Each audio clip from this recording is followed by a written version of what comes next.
អូខេសួស្តីអ្នកនរគ្នាស្វាគមន៍មកកាន់អេពីសូតទីប្រហែលអត់ចាំនេះប៉ុន្តែ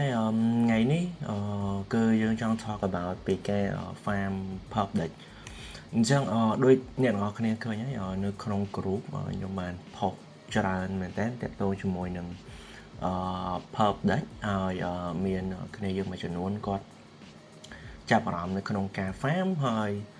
គាត់អត់ដឹងថាការ farm public ហ្នឹងយើង farm បែបម៉េចហើយ farm ពីណាទៅណាទេអញ្ចឹងខ្ញុំចង់មក explain public ហ្នឹងបន្តិចថាpublic ហ្នឹងវាមានន័យថាម៉េចអញ្ចឹង public ហ្នឹងវាគឺជាពពួក decentralized exchange ដែលយើងអាចធ្វើការ trading future បានអញ្ចឹងវាមាន future ក៏មាន exchange ខ្លះគឺយើងអាច trade spot បានទៀតអញ្ចឹងបើយើងនិយាយទៅវាដូចជា exchange Binance ឬក៏ Bybit អីដែលជា centralized exchange ហ្នឹងប៉ុន្តែអានេះវាជា decentralized chain ហើយវានៅលើ blockchain អញ្ចឹង public ហ្នឹងគឺវាមានយូរហើយវាមានតាំងពី DYDX មានតាំងពី GMX មានតាំងពី Drift មកប៉ុន្តែពពួកហ្នឹងវាអត់ work right ដោយសារតែវា slow វាអត់សូវមាន liquidity ឬក៏ whatever អញ្ចឹងវាមានយូរប៉ុន្តែវាអត់សូវ work អញ្ចឹងហើយបានវាមាន project មកក្រោយគេដែលវា kick start អា public ហ្នឹងគឺ Hyperliquid ដែល Hyperliquid ហ្នឹងគឺវាជា blockchain ខ្លួនឯងដែល specific build ដើម្បីធ្វើការ trading public ហ្នឹងអញ្ចឹងវាមានល្បឿនលឿនវាអត់ត្រូវការឲ្យយើង approve អីញ៉ៃច្រើនទេដូចយើងប្រើ centralized chain អញ្ចឹងហើយនៅលើ Hyperliquid ហ្នឹងដែរចំណុចពិសេសរបស់វាហ្នឹងគឺវាមាន liquidity ច្រើនហើយខាង whale ចូលអញ្ចឹងពួក whale ធំៗហ្នឹងគាត់អាចចូលទៅ trade នៅលើហ្នឹងបានហើយមួយវិញទៀតដោយសារតែ Hyperliquid ហ្នឹងគឺវាឲ្យ airdrop អញ្ចឹង airdrop ដែល Hyperliquid ឲ្យហ្នឹងគឺឲ្យច្រើនមែនតើអ្នកខ្លះពេលហ្នឹងក៏ខ្ញុំបាន airdrop មួយដែរបានមក point ដែលមក point Hyperliquid ពេលហ្នឹងគឺស្មើនឹងពេលដែល airdrop គេឲ្យយើង5កាក់ហើយ5កាក់ពេលហ្នឹងពេលដែលចេញដំបូងគឺតម្លៃ$2.5ហើយបើយើងមើលកាក់ hype ឥឡូវគឺវាចូលដល់$40អញ្ចឹងមានន័យថាអ្នកដែលបើសិនខ្ញុំទុក airdrop នឹងមកដល់ឥឡូវវាអាចឡើង I don't know around ពេលហ្នឹងដូចជាមែន I don't know ដូចជា$500អីមិនទេគាត់អត់ចេញsorry ជាស្រ័យទំងើបពីដេកអញ្ចឹងគូក្បាលស្អីដែរប៉ុន្តែយើងអាចshit just គុណ40គុណមែន$200 យេអូខេអញ្ចឹងអ្នកដែល farm Hyperliquid ហ្នឹងគឺបាន airdrop ច្រើនមែនតើអ្នកខ្លះគឺគាត់បានពេលដែល airdrop ហ្នឹងបាន$1 លានខ្ញុំនិយាយមែនគឺ$1 លានជាកាក់ hype ហ្នឹងហើយបើគាត់ hold ដល់ឥឡូវវាអាចឡើងដល់10ឬក៏$20 លានបើមិនជាគាត់លក់នៅតម្លៃ hold មកលក់នៅតម្លៃ55នៅពេលដែល Hyperliquid វាឡើងដល់ all time high ហ្នឹងអញ្ចឹង around ខ្ទង់ប្រហែលជា$20 លានគាត់ណា airdrop អញ្ចឹងបន្ទាប់ពី Hyperliquid ហ្នឹងទៅ airdrop ហើយក៏មាន public ផ្សេងទៀតចេញមកដែរប៉ុន្តែវាអត់សូវល្បីអត់សូវមានការចាប់អារម្មណ៍អញ្ចឹងណាដោយសារតែ hype នេះគឺវា success អញ្ចឹងរហូតមកដល់យើងមាន airdrop មាន public មួយទៀតដែលតេទៀងការចាប់អារម្មណ៍ឡើងវិញហ្នឹងគឺតេតងទៅជាមួយនឹង Lighter នេះអញ្ចឹង Lighter ហ្នឹងវាជា public ដូច Hyperliquid ដែរវា run នៅលើ blockchain layer 2របស់វាហើយអ្វីដែលពិសេសឥឡូវហ្នឹងគឺដោយសារតែគេមាន OTC market សម្រាប់ Hyper សម្រាប់ Lighter ហ្នឹងអញ្ចឹង point នេះនៅពេលដែលយើង trade នៅលើ lighter ហ្នឹងគឺដូចជាយើង farm airdrop ចឹងអញ្ចឹងគឺយើងបាន point អញ្ចឹងមក point ឥឡូវហ្នឹងគឺយើងអាចលក់បាននៅ OTC ក្នុងតម្លៃ around $90 ពីមុនវាឡើងដល់$100មុននឹងថ្ងៃ liquidation ថ្ងៃ10ហ្នឹងអញ្ចឹងយើងមើលលេខនេះទៅយើងឃើញអាច around បាន$4000ដែរ$4100ឬក៏ថា$4200ចុះអញ្ចឹងគ្រាន់តែសប្តាហ៍មុនហ្នឹងគឺខ្ញុំ trade លេងខ្ញុំមិនសូវ farm ច្រើនដែរគឺខ្ញុំបាន1.75 point យើងគិតថា$175ចុះអញ្ចឹងបើសិនជាយើងមកមើល portfolio របស់ខ្ញុំវិញមួយអាទិត្យមុននេះគឺយើងឃើញហើយខ្ញុំ trade CAD $4 volume ខ្ញុំ100000ហើយequity trading equity របស់ខ្ញុំហ្នឹងមាន around $1500សម្រាប់ trade នៅលើហ្នឹងអញ្ចឹងដូចអ្នកនរគ្នាឃើញនេះខ្ញុំកំពុងតែ trade ហើយខ្ញុំក៏កំពុងតែ CAD ដែរប៉ុន្តែខ្ញុំមកធ្វើវីដេអូនិយាយដោយអត់មានខ្វល់ខ្វាយពីការ CAD ហ្នឹងអញ្ចឹងអាហ្នឹងគឺជា strategy របស់ខ្ញុំសម្រាប់ការ farm នៅលើ pub deck ហ្នឹងអញ្ចឹងខ្ញុំបើក notepad ខ្ញុំសួរសេអញ្ចឹងធម្មតា pub deck វាជា trading platform អានេះអ្នកនរគ្នាមើលអីមើលទៅចូលអត់រួចទេអូខេអញ្ចឹងយើងចូលមកការ farm ហ្នឹងទី1ធម្មតាយើងដឹងស្រាប់ហើយ pub deck គឺវាសម្រាប់ trade ហើយអញ្ចឹងបើសិនជាអ្នកនរគ្នាបកកែ trade អ្នកនរគ្នាមិនខ្វល់រឿង farm រឿងអីទេចូលមក trade យកលុយហ្មងទៅវាប្រសើរជាងការដែលយើង trade នៅលើ Binance ដែរព្រោះយើង trade នៅលើ Centralized Chain ទី1យើង off fee ទី2យើង trade ហាត់បានអីតែនៅលើ pub deck នេះយើង trade ហើយយើងបាន point ណា point ហ្នឹងគឺវាបាន airdrop អញ្ចឹងបើសិនជាអ្នកចូលចិត្ត trade មក trade ហ្មងទៅបាច់ farm ក៏រឿង farm នឹងអីទេប៉ុន្តែបើសិនជាអ្នកដែលអត់ចូលចិត្ត trade ឬក៏អត់ចេះ trade ដូចខ្ញុំអញ្ចឹងខ្ញុំអត់ចេះ trade ទេអញ្ចឹងខ្ញុំត្រូវការ farm right ព្រោះបើសិនជាខ្ញុំចេះតែ trade ប្រកាសជាលុយហ្នឹងគឺវាដកហើយអញ្ចឹងយើងត្រូវធ្វើម៉េចចាយលុយ farm off តិចហើយយើងបាន point ច្រើនអាហ្នឹងសម្រាប់ខ្ញុំជាអ្នកដែល farm តតែម្ដងអញ្ចឹង strategy ដែលខ្ញុំ farm លើកនេះគឺយើងហៅវាថាជា data neutral data neutral strategy អញ្ចឹង data neutral strategy ហ្នឹងមានន័យថាម៉េចមានន័យថាយើង go long មួយ short មួយមានថាយើង long មួយហើយ account មួយទៀតយើង short អញ្ចឹងយើងមាន2 account មួយ account short អញ្ចឹងនេះ account lighter របស់ខ្ញុំនេះគឺកំពុងតែ short position $5000ហើយខ្ញុំមាន account មួយទៀតនៅលើ extended ដែលកំពុងតែ long $5000អញ្ចឹងយើងគិតទៅវាស៊ីសងគ្នាអញ្ចឹងមានន័យថាចង់តម្លៃឡើងឬក៏តម្លៃចុះអីភាគច្រើនខ្ញុំខាតដែរតែខ្ញុំខាតតិចតួចហ្នឹងគឺយើងខាតទៅលើថ្លៃ fee ធម្មតាប៉ុន្តែនៅលើ lighter នេះយើងអត់មាន trading fee ទេប៉ុន្តែពពួកអត់ trading fee ហ្នឹងវាមានបញ្ហាមួយគឺទៅលើ spread យើងមើល spread នៅកន្លែងនេះ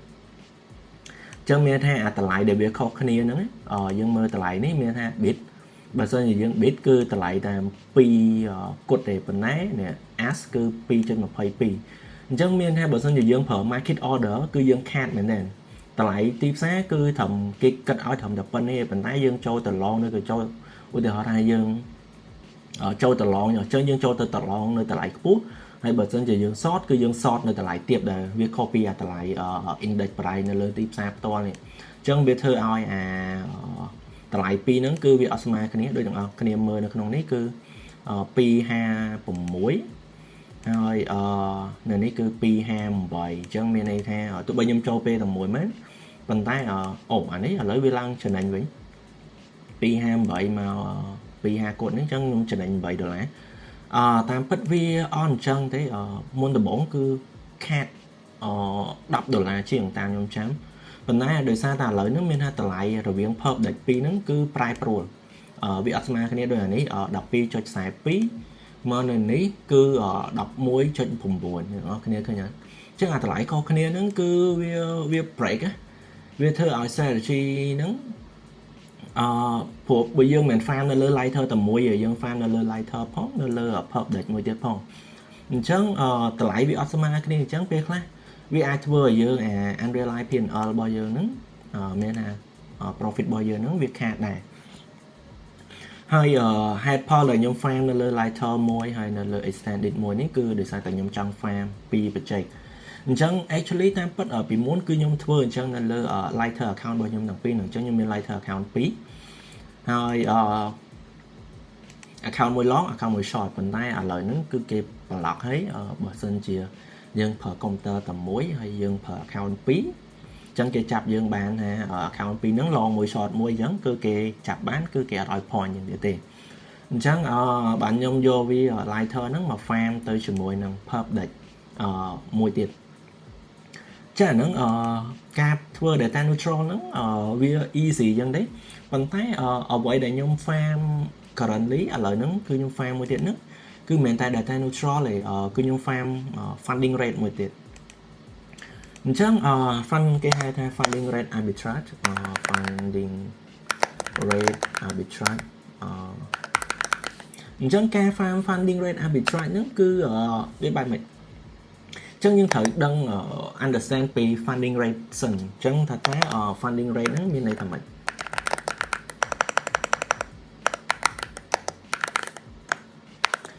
funding rate គឺជាតម្លៃជា fee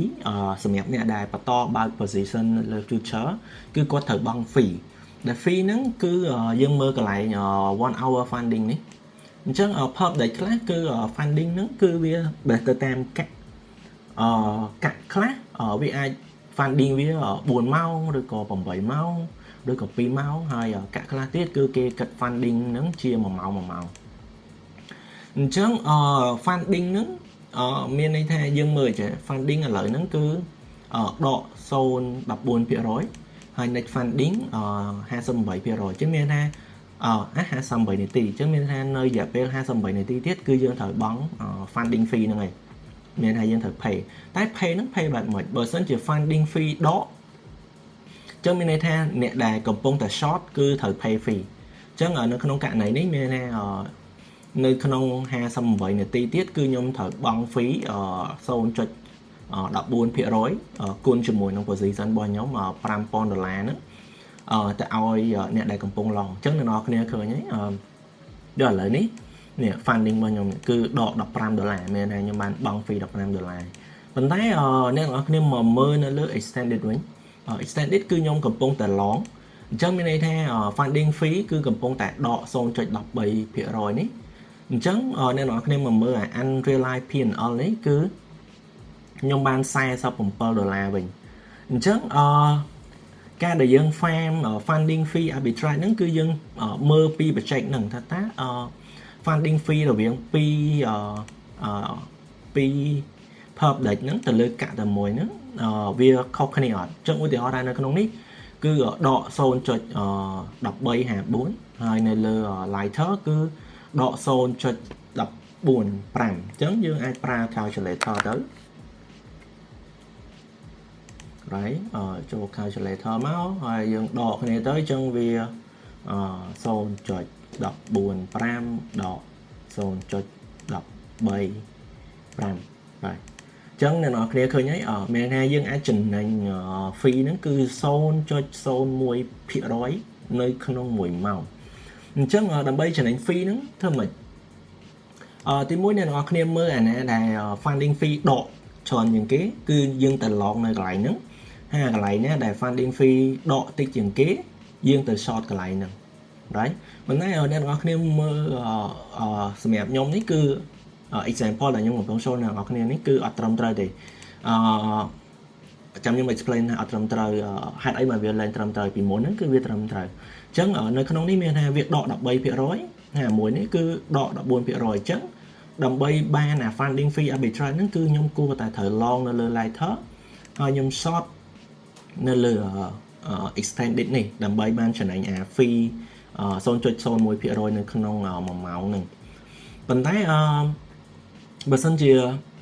ឡូវហ្នឹងវាគួរតែធ្វើអញ្ចឹងប៉ុន្តែបើសិនជាអ្នកនរគ្នាមើលអា realize P&L ឬក៏ funding fee ដែលខ្ញុំ pay នេះនៅនេះគឺខ្ញុំចំណេញបាន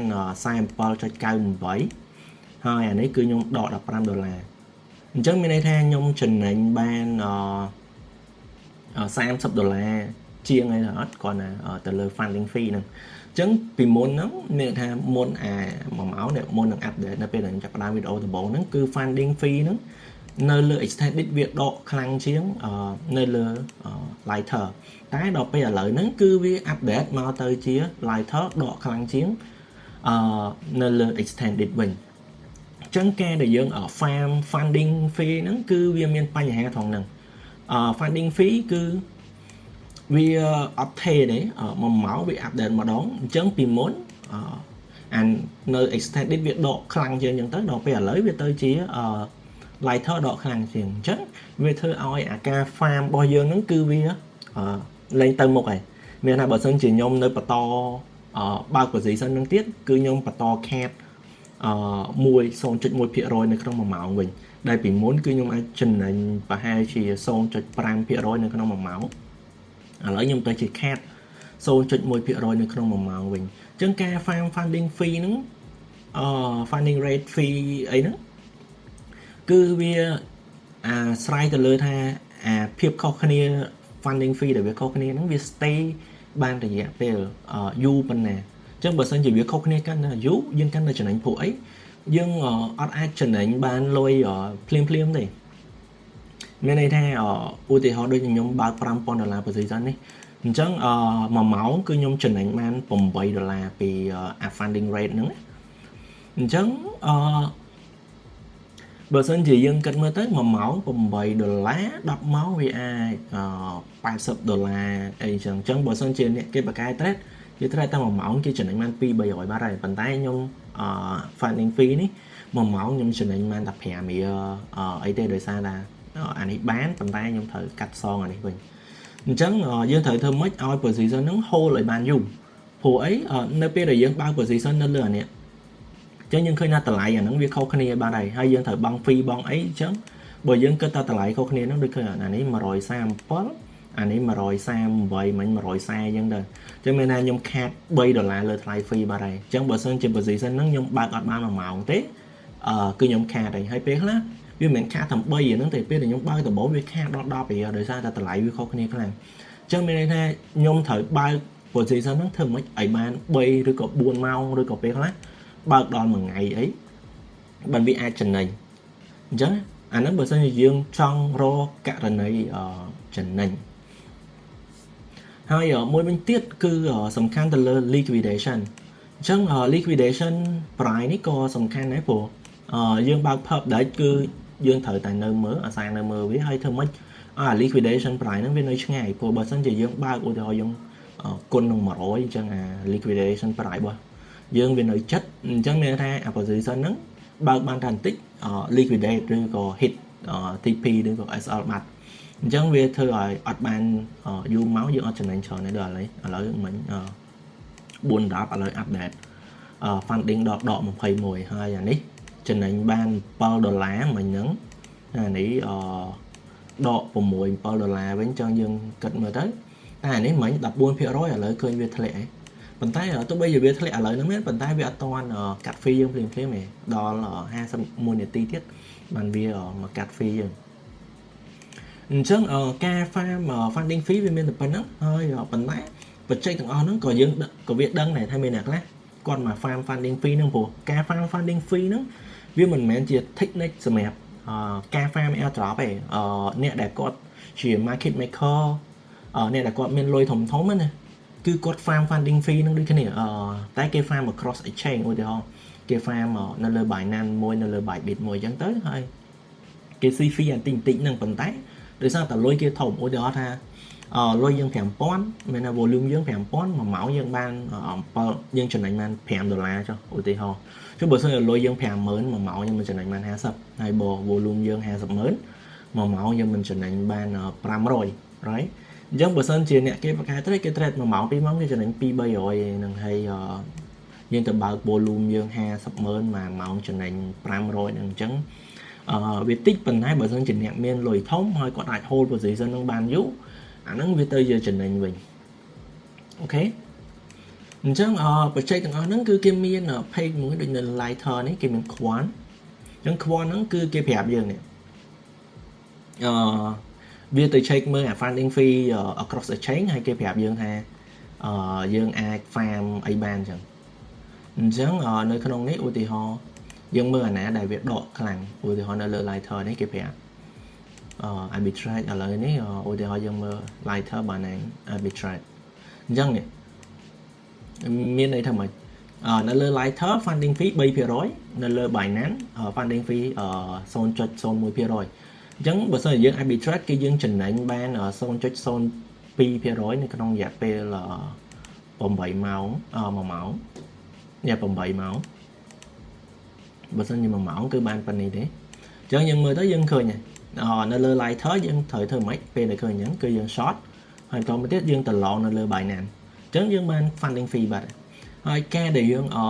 long ជាមួយនឹង exchange អញ្ចឹងវារៀង better ជាងដោយសារតែexchange វាមានតម្លៃមានថា price របស់វាហ្នឹងគឺវា more accurate ជាងពពួក decentralized chain នេះដែរពពួក decentralized chain តម្លៃរបស់វាអត់ត្រូវទេឧទាហរណ៍យើងមើលចាindex price នេះ index price ជាក់ស្ដែងគឺ0.1942ប៉ុន្តែនៅលើអា extended នេះគឺតម្លៃតែ0.1845ទេអញ្ចឹងតម្លៃវាខុសគ្នាមែនតើបើសិនជាយើងចូល position អត់ស្រួលគឺគ្រាន់តែចូលដល់ខាត10%បាត់ពេលខ្លះហើយពេលខ្លះអាខាត10%ហ្នឹងពេលដែលតម្លៃវាដូរទៅត្រូវវិញវាមកចំណេញឬក៏មកលែងខាតវិញអញ្ចឹងនៅពួកអីតម្លៃហ្នឹងគឺវាគិតទៅតាមអា order book នេះអញ្ចឹង order book ហ្នឹងឧទាហរណ៍ថាអូខេតម្លៃនៅលើ Binance គេលក់1.09 មែនប៉ុន្តែនៅលើ extended នេះគឺអត់មានអ្នកព្រមទិញនៅក្នុងតម្លៃ1.09 ហ្នឹងមានតែអ្នកព្រមទិញនៅក្នុងតម្លៃ1.08 ហ្នឹងអញ្ចឹងវាធ្វើមិនគឺតម្លៃវាត្រូវនៅ 1.08 វាទៅ 1.09 មិនកើតបើអត់មានអ្នកព្រមទិញនៅតម្លៃ 1.09 ហ្នឹងអូខេ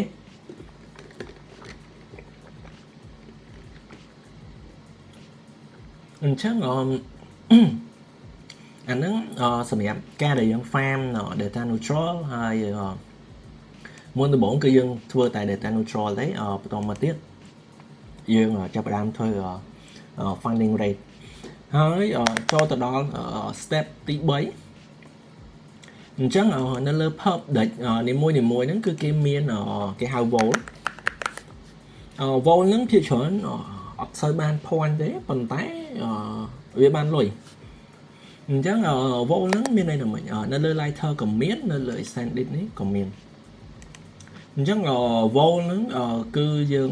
ដាក់លុយចូលហើយ vol ហ្នឹងគឺវាយកលុយទៅ provide liquidity នៅលើសម្រាប់ឲ្យ trader គាត់ trade អញ្ចឹង essentially មានន័យថាបើសិនជាយើងបើក short position vol ហ្នឹងវាទៅបើក long position ដើម្បីមាន match គ្នាអញ្ចឹងណាអញ្ចឹងបើសិនជាការ trade យើងមើលបើសិនជាអ្នក trade ហ្នឹងគាត់ trade ឈ្នះមានថា vol ហ្នឹងគឺខាតហើយបើសិនជាអ្នក trade ហ្នឹងគាត់ចាញ់អញ្ចឹង vol គាត់ចំណេញវិញអញ្ចឹងយើងឃើញយើងមើល P&L របស់ vol យើងមើល P&L ចាប់ពី$1000ឥឡូវ P&L ឡើងដល់$1 លានជាងអី$1 លានកន្លះអញ្ចឹងមានថាយើងដាក់លុយចូល vol នេះវាដូចជាយើងដើរតួធ្វើជា casino អញ្ចឹងយើងឲ្យ expect ថាអ្នកដែលគាត់មក trade អ្នកដែលមកលេងល្បែងអញ្ចឹងភាគច្រើនគឺគាត់ចាញ់ហើយ casino គឺតែងតែឈ្នះអញ្ចឹង over a long period of time មាននៅក្នុងរយៈពេលវែងទៅគឺ vol ហ្នឹងគឺលុយវាឡើងរហូតអញ្ចឹងយើងមើល period នេះថ្ងៃ9នេះគឺគាត់ចំណេញ$1 លានទេដល់ពេលថ្ងៃ10ដែល liquidate គ្នាយើងច្រើនហ្នឹងគឺគាត់ចំណេញបាន300,000មានថា vol ហ្នឹងឡើង30ចំណេញបានឡើង 30% នៅក្នុងរយៈពេល1ថ្ងៃ right អញ្ចឹងដោយសារតែ trader គាត់ចាញ់ច្រើនអញ្ចឹងសម្រាប់អា period chop គេហៅ chop period ហ្នឹងបើមិនយើងចូលទៅមើលតម្លៃ Bitcoin យើងឃើញយើងមើលតម្លៃវាយើងមើល daily time frame យើងឃើញ តម្លៃគឺអត់ដឹងទៅណាទៅណីទេឡើងចុះឡើងចុះឡើងចុះចឹងចឹងមានថាវាអត់មាន clear trend ណាវាអត់ឡើងរហូតឬមួយក៏វាចូលរហូតចឹងតម្លៃគឺឡើងចុះឡើងចុះឡើងចុះចឹងអាភារឡើងចុះហ្នឹង trader គឺគាត់ពិបាក adjust ហើយគាត់ពិបាក trade មែនទេអត់ដឹងថាពេលណាត្រូវ long ពេលណាត្រូវ short មើលទៅថាអូខេវា break range ហើយវាត្រូវ long លេងស្រាប់អត់break range វា fail វាចុះមកវិញ CSL liquidate គាត់អីចឹងទៅចឹងនៅពេលដែលអាភារគេហៅ grab market មានតែគេមាន bull market ដែលទីផ្សារវាឡើង bear market ទីផ្សារវាចុះហើយអា grab market អាទីផ្សារក្តាមហ្នឹងមានថានេះយើងមើលភារនេះប្រហែលថ្ងៃនេះគឺអត់ទៅណាទេនៅហ្នឹងថេនឹងឡើងចុះទីង C ដែល trader ហ្នឹងអញ្ចឹងភារពពួកហ្នឹងដូចនៅក្នុងកន្លែងនេះអញ្ចឹង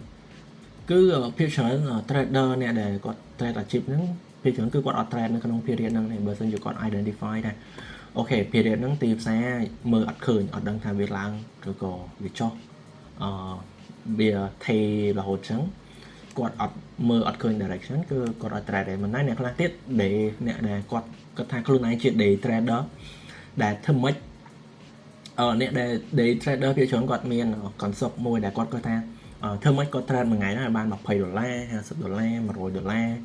អញ្ចឹងគឺគាត់ដាក់ pressure ខ្លួនឯងមែនទេបើទោះបីជាថ្ងៃហ្នឹងគឺមើលឧទាហរណ៍ដូចកន្លែងម្ដុំនេះអញ្ចឹងមើលទៅគឺអត់មានឃើញត្រូវ trade បាននៅទីផ្សារហ្នឹងគឺ trade អត់កើតហ្មងព្រោះវាអត់មាន direction អត់មានអីច្បាស់លាស់ប៉ុន្តែគាត់នៅតែព្យាយាមបង្កង់ខ្លួនឯងឲ្យ trade នៅក្នុង period ហ្នឹងទាំងដែល period ហ្នឹងគឺវាពិបាក trade មែនទេហើយគាត់បង្កង់ខ្លួនឯងឲ្យ trade អញ្ចឹងវាអាចខាតភាគរយដែលគាត់ខាតហ្នឹងច្រើនហ្នឹងឯងអញ្ចឹងសម្រាប់អ្នកដែលគេ trade គឺគេ identify គេមើល condition ទីផ្សារថាទីផ្សារហ្នឹងវាស្រួល trade អត់បើមិនជា condition ស្រួល trade trend វាច្បាស់លាស់ថាវាឡើងឬក៏វាចុះអញ្ចឹងគឺគាត់ចូលទៅ trade តាមហ្នឹងប៉ុន្តែបើមិនជាគាត់មើលអត់ឃើញទេគឺគាត់អត់ trade ទេវាខុសតាមានបញ្ហាតែជាមួយអ្នកដែល trader ដែលគាត់ព្យាយាមធ្វើម៉េច trade ឲ្យបានលុយរាល់ថ្ងៃទាំងទីផ្សារហ្នឹងវាពិបាក trade ក៏ដោយអញ្ចឹងអាហ្នឹងគឺគាត់ឆក់ខ្លួនឯងមិនថាគេកាប់ច្រាមគាត់យកសាច់អស់ហើយអូខេអញ្ចឹងបកមកវិញយើងអាចដាក់លុយនៅក្នុង vol នឹងបាននៅលើ lighter នេះក៏មានដែរប៉ុន្តែគេហៅ pool lighter pool នេះ APR របស់វាគឺ 46% ការដែលខ្ញុំ share ដំបូង APR របស់វាដល់ទៅ 100% បើសិនអ្នកគ្នាមើល all time ហើយអ្នកនរគ្នាមើល TVL ណែឡើងមែនទេអញ្ចឹងមានថាបើសិនជាអ្នកនរគ្នាដាក់នៅក្នុងហ្នឹងដាក់លុយនៅក្នុងហ្នឹងណាអ្នកនរគ្នាអាច expect បាន46%ភាគរយ interest rate ដែលវាច្រើនមែនតើបើសិនជាយើងយក stable coin ទៅ LP វាអាចបានតែ5ឬក៏6%យកថាយ៉ាងច្រើន 10% ឯហ្នឹងឲ្យប៉ុន្តែដាក់នៅក្នុងនេះបានដល់ 46% អញ្ចឹងអ្នកដែលគេមានលុយច្រើនគឺគេយកមក deposit នៅក្នុងនេះអញ្ចឹងពេលខ្លះថ្ងៃខ្លះវាចាញ់ឧទាហរណ៍ដូចយើងមើលនៅក្នុងក្រានេះអញ្ចឹងយើងមើលនេះថ្ងៃខ្លះវាខាតអញ្ចឹងទៅអញ្ចឹងសម្រាប់ lighter ថ្ងៃ10ហ្នឹងវាខាតវា copy decentralization ផ្សេងទៀតដែលពេលហ្នឹងគឺមានរឿង debate គ្នាច្រើនមែនទេណារឿង auto deleverage នេះណានៅពេលដែលទីផ្សារចុះខ្លាំងexchange ហ្នឹងនាំគ្នាទៅបិទaccount អ្នក short ហើយទុក account អ្នក long liquidate ប៉ុន្តែនៅលើ lighter អត់ទេគឺទុក account អ្នក short ហ្នឹងនៅចំណេញអញ្ចឹងមានថាវាធ្វើឲ្យថ្ងៃហ្នឹងគឺ lighter ហ្នឹងគឺគាត់LLP ហ្នឹងគឺគាត់ខាតច្រើនមែនទេប៉ុន្តែបន្ទាប់ពីថ្ងៃហ្នឹងវិញនៅពេលទីផ្សារឡើងចុះឆប់ហ្នឹងខ្ញុំមើល TVL មកគាត់គឺវាឡើងមកវិញដោយសារតែ protocol ហ្នឹងវាចំណេញវិញអីចឹងដែរអញ្ចឹងពេលខ្លះវាខាតហើយពេលខ្លះវាចំណេញប៉ុន្តែ over a long period of time មាននៅក្នុងរយៈពេលយូរគឺ casino គឺដឹងតែឈ្នះហើយអញ្ចឹងគឺវាឡើងរហូតចឹង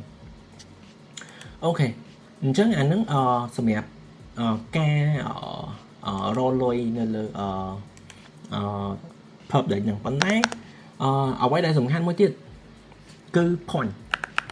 right អ្នកទាំងអស់គ្នាបើសិនគេមក fan គឺអ្នកទាំងអស់គ្នាចង់បាន point ធ្វើម៉េចបាន point ច្រើនធ្វើម៉េចយើងចាយលុយតិចព្រោះធម្មតាយើង farm នៅលើ public នេះបើសិនជាយើងប្រើ data neutral គឺយើងដឹងតែ off fee ហើយអាហ្នឹងគឺ 100% ទៅទាំងអស់ ហើយពេលខ្លះយើងអាចធ្វើ funding arbitrage អញ្ចឹងដើម្បីចំណេញបាន fee ខ្លះមកវិញយើងមិនមែនថា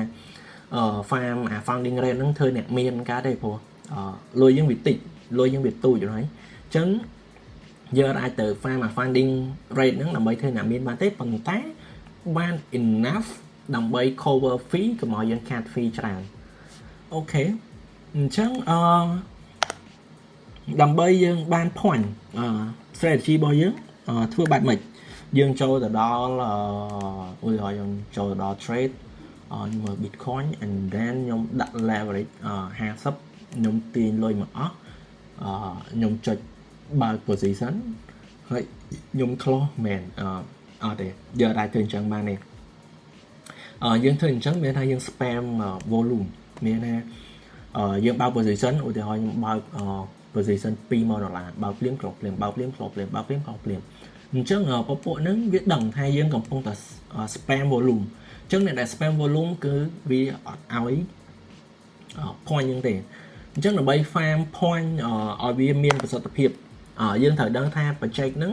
គេឲ្យ point ទៅលើអីគេខ្លះហើយ normally project វាអត់ប្រាប់យើងថាវា calculate point ហ្នឹងតាមវិធីណាទេព្រោះអីបើមិនជាវាប្រាប់អញ្ចឹងគឺ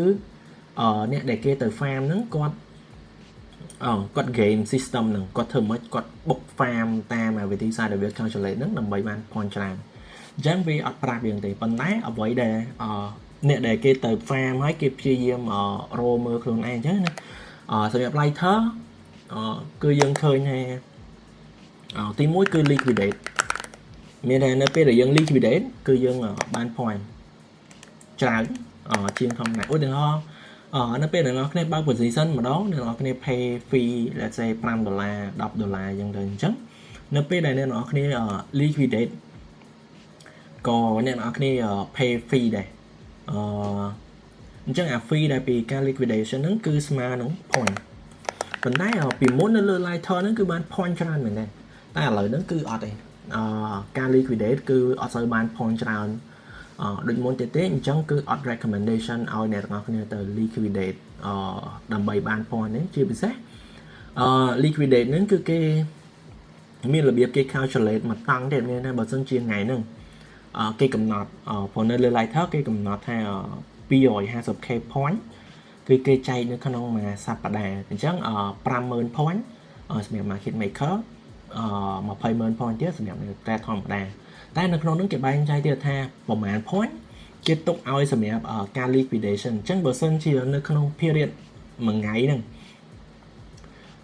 ឬក៏មួយម៉ោងនឹងមានអ្នក liquidate ច្រើនអញ្ចឹងយើងបាន point តិចតែបើសិនជា market វា stable អត់សូវមាន liquidate អីទេហើយយើងទៅ get liquidate អាហ្នឹងយើងអាចបាន point ច្រើនវិញតែនៅលើ lighter ឥឡូវហ្នឹងក៏អត់សូវបានដែរហើយខ្ញុំអត់ recommend ទេមិនដែរ pub ដែលផ្សេងទៀត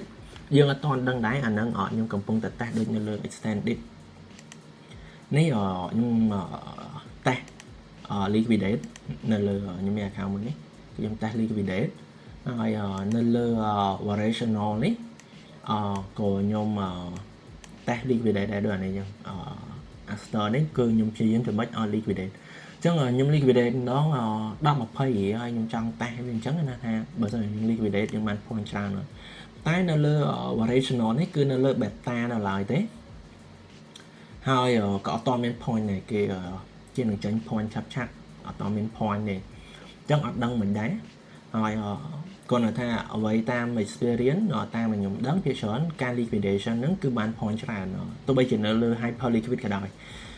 បើសិនជាអ្នកនរគ្នា spend like say $20 trading fee ហើយជាមួយនឹងការ liquidate ហើយ off fee $20 ដូចគ្នាគឺការ liquidate បាន point ច្រើនជាងឧទាហរណ៍ខ្ញុំមើលនៅក្នុងនេះអានេះគឺ farm ដូចជាមាន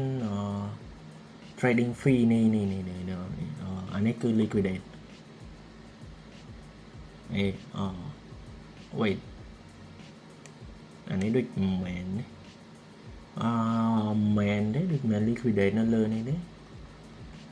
ខ្ញុំភ្លេចបាត់ហើយប៉ុន្តែ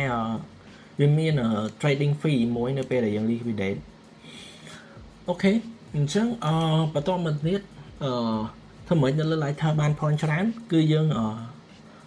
thread cả đài cái hai volume rồi có open interactive chẳng ui để họ này nó cái thread bitcoin nên nó cái position volume bây giờ phèm pon hay dân từ thread bitcoin dân mơ open interactive lăng phèm vào mỗi liền nên nó cái thread đập mơ là lá bài giờ ban mà ban mà point không còn nói bởi nên nó nghe từ thread cả na đài open internet rồi có volume viết ui thì họ đôi chia nè Toshi Mega Crow Result CK ní cứ open internet hay năng volume viết tích mình tên chẳng Toshi ní có ra này bởi sao dân mơ này open internet phải mỗi cái volume sập liền chứ mình hàng nhẹ mình để mà phai mà ra này còn nói bởi dân thiệp nè Mega này bộ mùi rồi khay hay chỉ mùi nâng bay liền này cơ em chẳng bởi sân chỉ fan nhân tích miền Hà Lôi dân tích miền là pi bê rồi đổ lại chứ bạch từ pha mà funding fee của bạn Apple việc thời ca hồ dú hay việc sơ trình này trả đấy chứ nên nó khi mà lo đi của sort vào bộ cả đài open internet tụi như mình anh ấy bé rồi chiên sự nghiệp dân lâu phán đó nè mà cả vào bộ này nó cứ đăng tay bán pointer này ok chứ low open interest chỉ muốn volume ok tí bấy thơm mấy trade real này nè thơm mấy ai ca trade nữa vì mới tất đôi mẹn ten nhỉ mẹn này thế dương cho đó bật vô volume này cả thì chẳng về để dân trade dân hold với mà mạo pi mau này chẳng tới đôi môi copy khác dân set TPSL lấy chẳng năm chẳng môi lo môi short nó dân set TPSL nơi chùm nổi đi cái này tại vì bà trẻ cái này chẳng tới chẳng vì ở A thì với đôi dân trend maintain chẳng phù còn đó nè trend maintain cứ còn mình TP của mình SL ấy chẳng thế thôi có trend maintain hoặc có hold position nâng dù đây nhưng mình bài mà Vinity P Vinity hãy bật bên thì ok hai tí 3 tí 4 cho tí 4 ấy cứ phiền áo chỉ môi năng sharp radio sharp radio nó như này thì dương thread nữa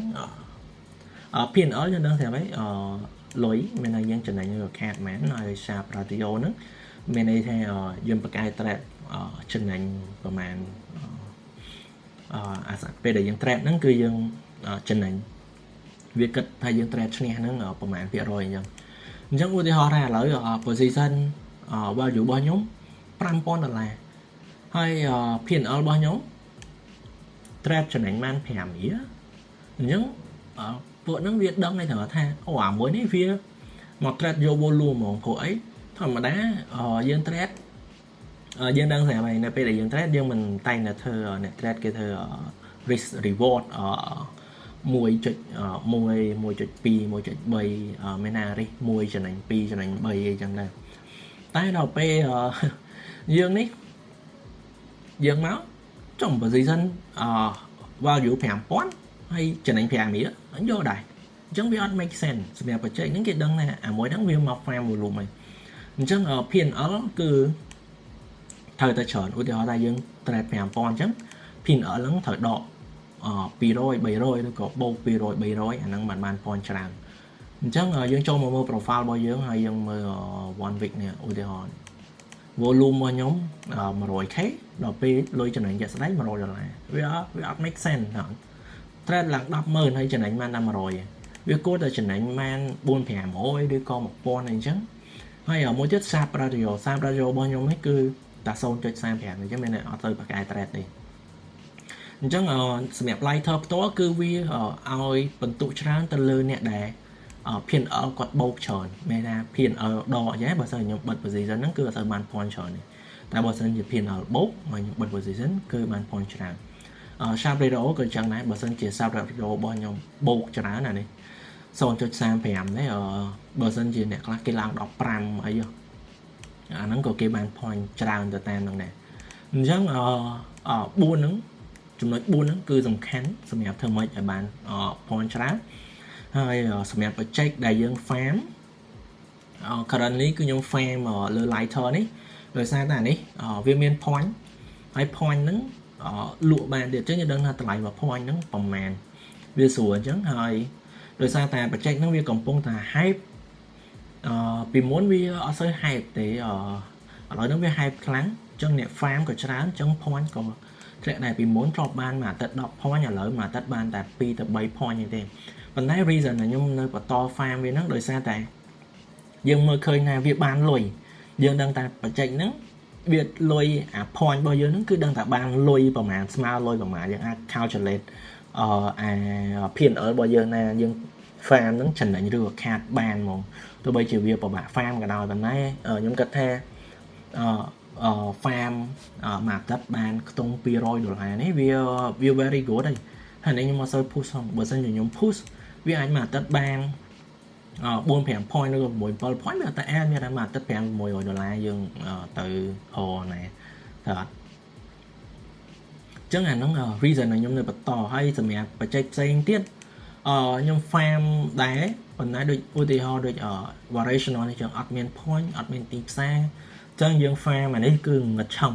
អត់ដឹងថាអាចចំណេញឬក៏ខាតទេព្រោះយើងដឹងស្រាប់ហើយទីផ្សារ crypto វាមនុស្សវានៅតែដដែលវាមានមនុស្សថ្មីមកហើយអញ្ចឹងបច្ចេកដែល launch វា hype តាមគ្នាធម្មតាអាទី1វាចំណេញអាទី2ទី1គេហៅ alpha ហ្នឹងវាបានច្រើនអាទី2 beta វាបានគួរសមដល់ពេលអាទី3ទី4ទី5ឡើងមកមានថា return របស់វាធ្លាក់ទៅដូចយើងមើល layer 2 ហ្នឹង layer 2 អ្នកដែល farm optimism បានច្រើនអ្នកដែល farm arbitrum បានច្រើនតែដល់ពេលអ្នកដែល farm CK sync farm linear farm scroll farm អីហ្នឹងគឺអត់មានចំណេញទេសិនពេលខ្លះ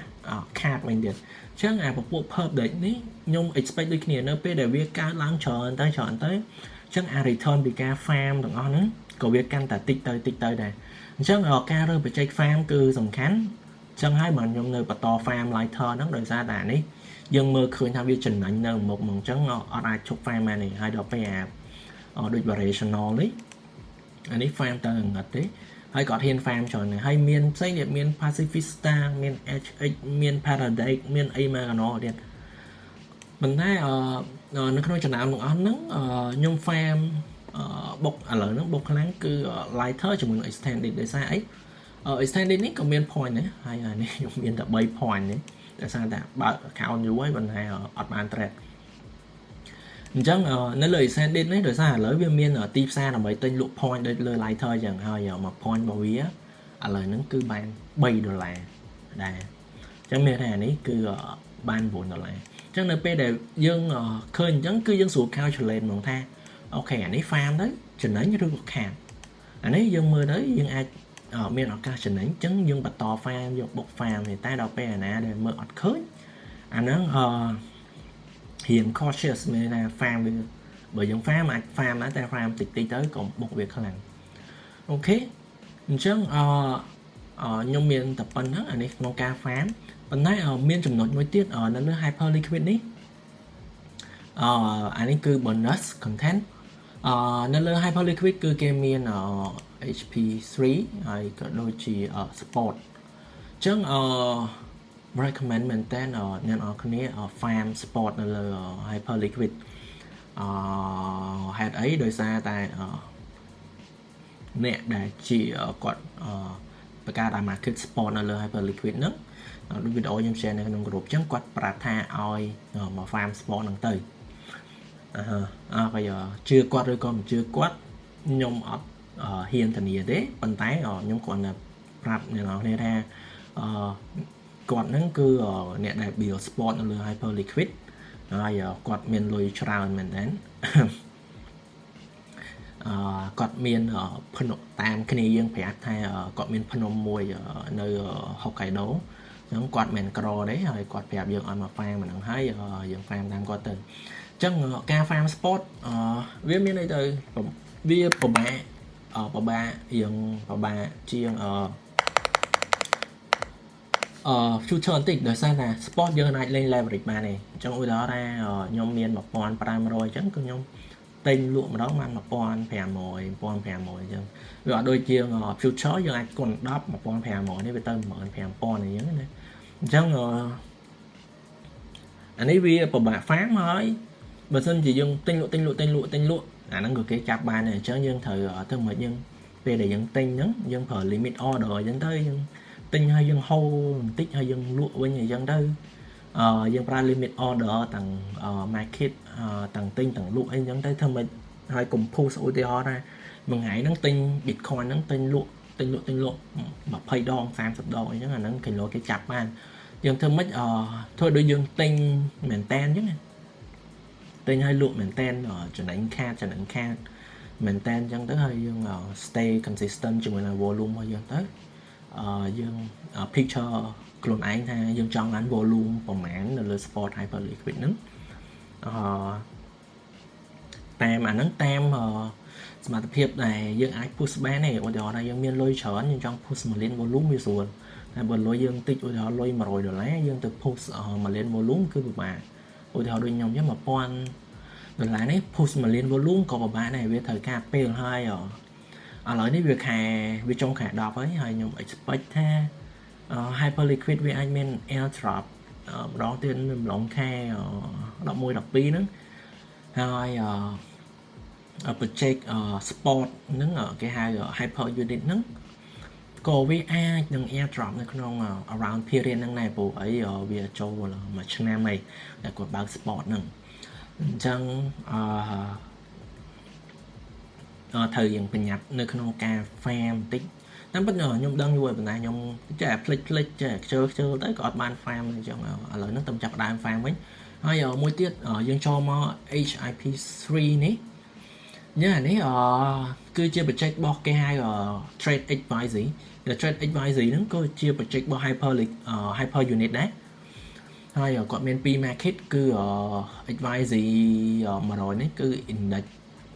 ហ្នឹងគឺមានថា index crypto គាត់យក top 100អញ្ចឹងណាអញ្ចឹងបើសិនជា top 100 crypto វាឡើងអានេះវាឡើងដែរអាហ្នឹងគេហៅដូច stock index យើងមានNasdaq 100យើងមានS&P 500អញ្ចឹងអានេះគឺគាត់មាន Tesla អញ្ចឹង